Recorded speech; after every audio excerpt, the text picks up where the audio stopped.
আমাদের জল হলে খুব অসুবিধা আমাদের।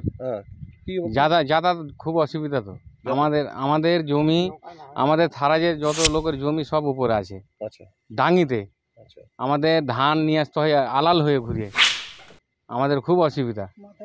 তো রাত বেরাতে যখন কেউ যদি অসুস্থ হয়ে খাটলা ছাড়া উপায় নেই আমাদের। বিধায়ক এখানে যখন ভোট হচ্ছে তখন আসছে বলছে কি এবার ভোট দাও, আমরা ব্রিজ করে দেবো।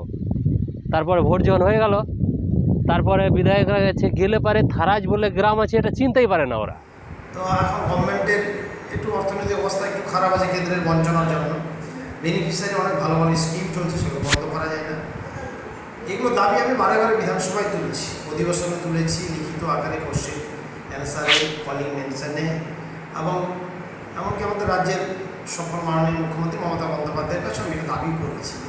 ভোট আসে ভোট যায়, তবুও নদীর ওপর পাকা সেতু না হওয়ায় নদী পারাপারের ভরসা বাঁশের সাঁকো কিংবা নৌকা। নির্বাচনের সময় সমস্ত রাজনৈতিক দলের পক্ষ থেকে সেতু নির্মাণের প্রতিশ্রুতি দেওয়া হলেও আজ পর্যন্ত তা বাস্তবায়িত হয়নি।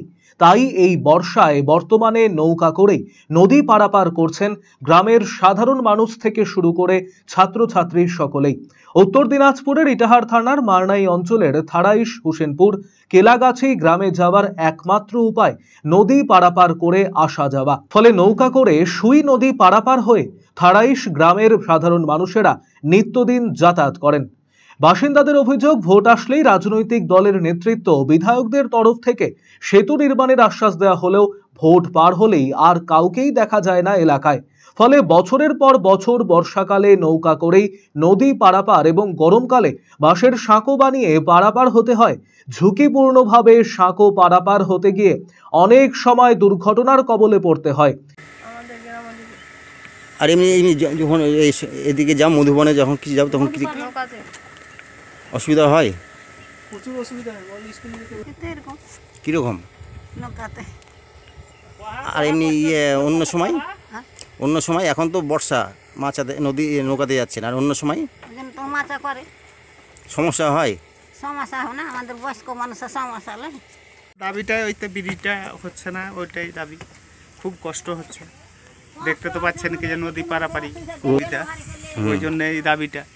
কিন্তু সব বলছে কি যে ভোট নেওয়ার আগে বলছে কি যে ঠিক আছে আমরা দেখব, এখন পর্যন্ত কোনো খবর নাই। এটা কোন নদী আর কোথায়? এটা সুই নদী। আমাদের জল হলে খুব অসুবিধা আমাদের। যাতায়াত খুব অসুবিধা। তো আমাদের জমি, আমাদের থারাজের যত লোকের জমি সব উপরে আছে ডাঙ্গিতে।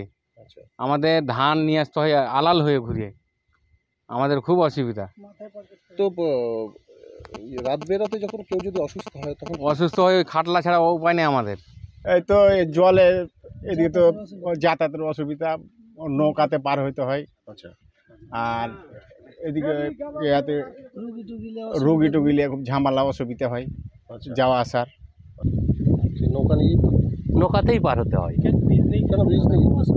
এখন যখন বিধায়ক এখানে যখন ভোট হচ্ছে তখন আসছে বলছে কি এবার ভোট দাও, আমরা ব্রিজ করে দেবো। তারপরে ভোট যখন হয়ে গেল, তারপরে বিধায়করা গেছে গেলে পারে থারাজ বলে গ্রাম আছে, এটা চিনতেই পারে না ওরা। তবে ইটাহারের বিধায়ক মোশাররফ হোসেন জানিয়েছেন, ইটাহারে নদী সংলগ্ন এলাকায় কয়েকটি সেতুর নির্মাণ দরকার, কিন্তু কেন্দ্রীয় সরকার বাংলার পাওনা টাকা দিচ্ছে না। কেন্দ্রীয় বঞ্চনার মধ্যেও এলাকায় উন্নয়নমূলক কাজ করা হচ্ছে। বেশ কয়েকটি সেতু নির্মাণের জন্য বিধানসভায় প্রস্তাব রাখা হয়েছে। তো এখন গভর্নমেন্টের একটু অর্থনৈতিক অবস্থা একটু খারাপ আছে কেন্দ্রের বঞ্চনার জন্য। বেনিফিশিয়ারি অনেক ভালো ভালো স্কিম চলছে, সেগুলো বন্ধ করা যায় না। এগুলো দাবি আমি বারে বারে বিধানসভায় তুলেছি, অধিবেশনে তুলেছি, লিখিত আকারে কোশ্চেন অ্যান্সারে, কলিং মেনশনে, এবং এমনকি আমাদের রাজ্যের সফল মাননীয় মুখ্যমন্ত্রী মমতা বন্দ্যোপাধ্যায়ের কাছে আমি এটা দাবি করেছি ব্রিজ করার জন্য। এতগুলো ব্রিজ করা সরকারের পক্ষে একটু অসুবিধা আছে ঠিকই, কিন্তু আমরা লেগে আছি, নিশ্চয়ই দিনকাল ভালো হবে বা অর্থনৈতিক অবস্থা ভালো হলে একটু ব্রিজ আগামীতে করার চিন্তা ভাবনা হবে। কিন্তু ব্রিজটা আমরা এই মুহূর্তে না করলে অন্যান্য ডেভেলপমেন্ট কিন্তু বন্ধ নেই। RCTV সংবাদ, ইটাহার।